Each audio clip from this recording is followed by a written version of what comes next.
Dear ones, welcome back to Shirajul official YouTube channel.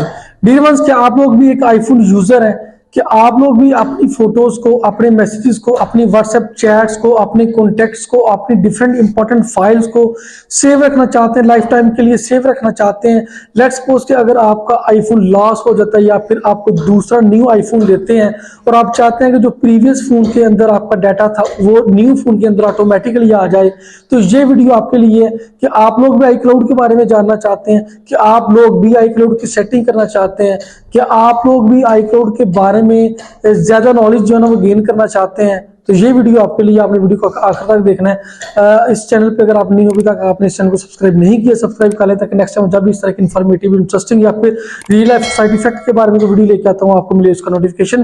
तो देखें, आज की वीडियो की अगर बात करें तो उसके अंदर मैं आपको बताऊंगा कि बेसिकली iCloud होता क्या है और इसके अंदर हम इसको iCloud को कैसे यूज कर सकते हैं, अपने डाटा को कैसे जो है वो एक आईफोन से दूसरे आईफोन में ट्रांसफर कर सकते हैं या फिर सेव रख सकते हैं। तो लेट्स सपोज कि यहाँ पे मैं एग्जांपल लेता हूँ। लेट्स सपोज कि यहाँ पे मेरे पास एक आईफोन है, ठीक है जी। मेरे पास एक आईफोन नहीं है, लेट्स सपोज कि मेरे पास दो आईफोन है। वैसे तो मेरे पास एक ही है, मैं जस्ट यहाँ पे आपको एग्जांपल के लिए जो है ना वो समझा रहा हूँ। ये मेरे पास iPhone 1 है और ये मेरे पास iPhone 2 है। सबसे पहले तो देखिए, जो एंड्रॉयड फोन होते हैं वो उसमें आप लोग यूज करते हैं abc@gmail.com।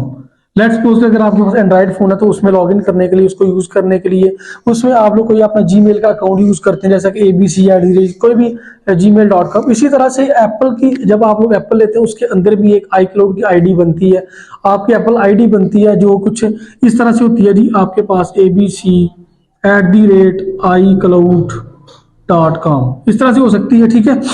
तो ये एप्पल की आईडी इस तरह से आपकी बनती है। अब आईफोन के अंदर आपको 5 GB स्टोरेज iCloud में फ्री ऑफ कॉस्ट मिलती है। अगर आप ज्यादा बाय करना चाहते हैं तो वो भी आप लोग बाय कर सकते हैं, आपको मंथली पे करना पड़ता है, लेकिन वो मैं यही कहूंगा वेस्ट ऑफ मनी, उसको रहने दें। हाँ, अगर आप लोगों के पास बहुत ज्यादा डाटा है, बहुत ज्यादा वीडियोस हैं, बहुत ज्यादा फोटोज हैं, इंपॉर्टेंट है, और आप लोग चाहते हैं कि आप उन सबको सेव करना चाहते हैं, अब iCloud के अंदर तो आपके पास सिर्फ और सिर्फ 5 GB डाटा ही आपको फ्री मिलता है। तो आप लोग अपनी इतनी ज्यादा गैलरी में पिक्स को, वीडियोस को कैसे सेव रख सकते हैं, उसकी भी मैंने वीडियो अपलोड की हुई है, जाके देखें कि कैसे हम लोग 75 GB storage free of cost जो है वो हासिल कर सकते हैं, यूज कर सकते हैं। iCloud ड्राइव को कैसे यूज करते हैं उसका लिंक यहाँ पे आपको मिलेगा, नीचे डिस्क्रिप्शन में भी मिलेगा, और यहाँ पे आई बटन पे भी आपको वो वीडियो शो हो रही होगी, जाके उस वीडियो को लाजमी देखें और आप लोग भी 75 GB storage free of cost use करें। तो बात करते हैं 5 GB डाटा की। लेट्स सपोज कि मेरे पास एक आईफोन है, इसको मैं नाम दे देता हूँ जी iPhone 6 का, और ये मेरे पास है जी iPhone 7। ओके जी। अब iPhone 6 मेरे पास था, उसके अंदर मैंने क्या किया, उसके अंदर मैंने अपने डाटा को सेव किया हुआ। अब लेट्स सपोज के ये मेरा फोन गुम हो जाता है या टूट जाता है या फिर खराब हो जाता है और ये फोन दोबारा ऑन ही नहीं होता, तो मैं फिर क्या करूंगा, जो मैंने इस फोन के अंदर अपनी iCloud की आईडी लगाई होगी, जो भी iCloud आईडी मैंने और पासवर्ड मैंने यूज किया होगा, वो मैं इस न्यू फोन में, दूसरे फोन में लगाऊंगा। तो इसके अंदर जो मेरे पास डाटा मैंने iCloud के अंदर सेव किया होगा, जो 5 GB डाटा मैंने सेव किया होगा, वो इस फोन से मेरे पास इस iPhone 7 में ऑटोमेटिकली आ जाएगा। अब इसकी सेटिंग कैसे करना है वो ऑब्वियसली मैं आपको प्रैक्टिकली बताऊंगा। हम चलते हैं आईफोन की स्क्रीन के ऊपर, तो उसके ऊपर मैं प्रैक्टिकली आपको बताता हूँ कि किस तरह आपने iCloud की सेटिंग करनी है, कौन कौन सी चीजें जरूरी है उनको आपने ऑन रखना है। तो बाकी फिर जो है ना वो स्क्रीन के बाद फिर इंशाल्लाह आपसे मिलते हैं। तो देखिए जी, मैं आ चुका हूँ यहाँ पे आईफोन की स्क्रीन के ऊपर। यहाँ पे आप लोगों ने सेटिंग के अंदर जाना है, यहाँ पे ऊपर आप लोग, जहाँ पे आपने एप्पल आईडी यहाँ पे बनाई हुई है वहां पे आप लोग करेंगे, टैप करेंगे, तो नीचे यहाँ पे आपको iCloud का बटन नजर आता है। iCloud के ऊपर आप लोग टैप करेंगे तो यहाँ पे आपको सारी की सारी iCloud की सेटिंग यहाँ पे नजर आ जाएगी। मैं यहाँ पे जो है ना वो अपना मोबाइल डाटा ऑन कर लेता हूँ ताकि मुझे यहाँ पे मेरी स्टोरेज वगैरह शो हो सके कि यहाँ पे कितनी मेरी स्टोरेज फिल हो चुकी है और कितनी रिमेनिंग है। तो अभी यहाँ पे शो हो जाएगी आपको। नीचे यहाँ पे देखें फोटोज वगैरह मैंने ऑफ की हुई है, iCloud बैकअप मैंने ऑन किया हुआ है, की चेन है, यहाँ से देखे आप लोग सेटिंग कर सकते हैं। यहाँ से ये चीजें आप लोग जो जरूरी है, जो मुझे लगता है कि मुझे चाहिए, अगर मेरा फोन लॉस होता है या मेरा फोन गुम होता है या मेरा फोन खराब होता है, तो उस सूरत में मैं किसी भी दूसरे फोन के अंदर अपनी iCloud आईडी को पुट करके, अपनी एप्पल आईडी को लगा के अपना डाटा को जो है ना वो दोबारा से हासिल कर सकता हूँ। मैंने iCloud ड्राइव को मैंने ऑन किया हुआ है, मैंने अपने कॉन्टैक्ट्स को ऑन किया हुआ है, मैंने रिमाइंडर्स को ऑन, मैंने नोट्स को ऑन किया हुआ है।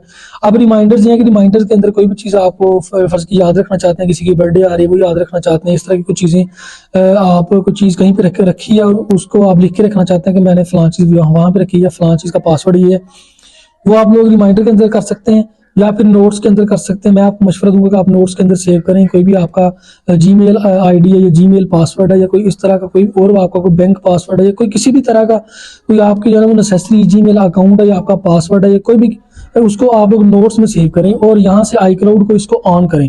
ऑन करने से ये होगा कि अगर ये वाला आईफोन आपका बंद हो जाता है, पक्का पक्का खराब हो जाता है या खो जाता है, तो या फिर आप लोग दूसरा आईफोन बाय करते हैं, तो आप लोग यही एप्पल आईडी, यही जीमेल एप्पल आईडी जो इस फोन में आपकी लगी हुई है वो दूसरे फोन में लगा के उसका पासवर्ड लगाएंगे, तो वो सारे के सारे जो नोट्स आपने जो आपके पासवर्ड होंगे वो उस मोबाइल में शो हो जाएंगे। ठीक है जी। इसी तरह से कॉन्टैक्ट्स भी मैंने यहाँ से इसलिए ऑन किया हुआ है कि अगर दूसरे फ़ोन में लगाता हूँ तो सारे के सारे कॉन्टैक्ट्स उस फ़ोन में मुझे शो हो जाएंगे। इसी तरह से मैंने बाकी सारी चीज़ें मुझे नहीं, इनको ज़रूरत तो मैंने इनको ऑफ कर दिया हुआ है। नीचे हमारे पास आते हैं डॉक्यूमेंट जितने भी आपकी फाइल्स वगैरह जो मैं अपनी ज़रूरी फाइल्स समझता हूँ मैं डॉक्यूमेंट्स में सेव की हुई हैं। डॉक्यूमेंट्स बाय रीडल बेसिकली इस एप्लीकेशन का नाम है, आप लोग भी इसको यूज़ करें, इसको डाउनलोड करें। ड्राइव को मैंने यहाँ पे ऑन किया हुआ है। उसके बाद नीचे एक्सेल, फेसबुक, इंस्टाग्राम, मैसेंजर, इन चीज़ों की वैसे इतनी ज़रूरत नहीं होती क्योंकि इनको वैसे भी मैं अगर दूसरे फ़ोन के अंदर अपनी इनकी आईडी और पासवर्ड पुट करता हूँ तो सारा का सारा डाटा मुझे वो मिल जाता है। ये जो सोशल ऐप्स हैं इनकी इतनी ज़रूरत नहीं होती। लेकिन व्हाट्सएप को मैंने ऑन किया हो, क्यों ऑन किया हो, क्योंकि व्हाट्सएप में अगर मेरी चैट जो है ना वो लॉस हो जाती है तो मैं दूसरे फ़ोन में अगर अपनी एप्पल आईडी लगाता हूँ तो मुझे जो सारे के सारे मेरा चैट बैकअप है वो मुझे मिल जाएगा, वो मुझे वापस जो है ना वो उसके अंदर मिल जाएगा। तो ये चीज़ें अगर आप लोग चाहते हैं तो ऑन रख सकते हैं। अगर आपको कुछ और चीज़ भी चाहिए तो आप उसको भी ऑन रख सकते हैं। तो ये बेसिक जो है ना वो इसकी सेटिंग थी जो आपको iCloud में करनी चाहिए। तो यहाँ पे अभी आपको बता दें, ये देखें यहाँ पे शो हो चुका है 1.8 GB of 5 GB used. 5 GB में से 1.8 GB यूज हो चुका है। ये चीज़ें ऑन करके बाकी फ़ोटोज़ को मैंने ऑफ किया क्योंकि फ़ोटोज़ जो गैलरी के अंदर होती हैं वो क्योंकि उनकी मेमोरी बहुत ज़्यादा होती है तो ये 5 GB तो iCloud की फिल हो जाएगी। उसके अलावा मैं यहाँ से अगर बैक आता हूँ तो यहाँ पे मुझे डिफरेंट ऑप्शन वगैरह मिलते हैं। ये तो जगह मेरे जो मैंने यहाँ पे अपनी एप्पल आईडी लगाई हुई उसको सिक्योरिटी पासवर्ड वगैरह के हवाले से मुझे बता रहा है। अब नीचे यहाँ पे देखें जी फाइंड माय आईफोन में जाता हूँ तो यहाँ पे मैंने इसको ऑन रखा हुआ है कि लेट्स सपोज कि मेरा फ़ोन जो है ना वो अगर हो जाता है, मेरा गुम हो जाता है, तो मैं यहाँ से इसको जो है ना उसकी लोकेशन वगैरह को ऑफ करके यहाँ से सारा अपना डाटा जो है ना हैंडल कर सकता हूँ ताकि कोई भी दूसरा बंदा मेरे डाटा को मतलब स्टील ना कर सके। अब नीचे यहाँ पे देखें मैंने किस किस फ़ोन में अपनी एप्पल आईडी को लॉगिन रखा हुआ, आईफोन 7 प्लस है और ये वाला फ़ोन और एक मेरे पास आईफोन 6 है। तो उसमें मैंने ये अपनी एप्पल आईडी को यूज़ किया। वो दूसरे फ़ोन में भी अगर मेरे पास दूसरा फ़ोन है तो उसके अंदर भी मैं इसी डाटा को जो है ना वो चेक कर सकता हूँ, यूज़ कर सकता हूँ। बैक आता हूँ तो यहाँ पे आईफोन नॉट बैकअप, मैंने इसको बैकअप नहीं किया हुआ। तो अगर मैं बैकअप करना चाहूँगा तो ऑब्वियसली यहाँ पे बैकअप सेटिंग में जाऊँगा, तो बैकअप सेटिंग के अंदर जाऊँगा तो यहाँ पे iCloud बैकअप मिलेगा आपको। यहाँ से अगर आप इसको वाईफाई से कनेक्ट करें, क्योंकि मैंने डाटा पे चला रहा हूँ, अगर आप यहाँ पे इसको वाईफाई से कनेक्ट करेंगे तो बोलेगा आपको बैकअप नो। ठीक है, तो बैकअप नो करके आप जो है ना वो जो पुराना आपका डाटा किसी दूसरे फ़ोन में था जो लॉस हो चुका है वो यहाँ से आप इसको ईजिली हैंडल कर सकते हैं। तो मैं आपको ये भी बता चुका हूँ कि मैंने यहाँ पे फोटोज़ का जो है क्यों उसको ऑफ किया हो, क्योंकि फोटोज़ जो गैलरी के अंदर होती हैं उनकी मेमोरी ज़्यादा होती है। तो iCloud में हमें सिर्फ 5 GB मिलता है फ्री ऑफ कॉस्ट। तो अगर मैं गैलरी को ओपन रखूंगा, फोटो को ऑन रखूंगा तो यहाँ पे ये फिल हो जाएगी। उसके लिए जो सेकंड वीडियो में आपको बताई है कि iCloud ड्राइव को कैसे यूज़ करके अपनी जीमेल आईडीज़ को कैसे यूज़ करके आप 75 GB डाटा स्टोरेज जो है ना वो फ्री ऑफ कॉस्ट उसको यूज़ कर सकते हैं। वहाँ पे अपनी पिक्स को इंपॉर्टेंट वीडियोज़ को वहाँ पे सेव कर सकते हैं। तो वो वीडियोज़ जो है ना वो आप क्लास में देखें जाके।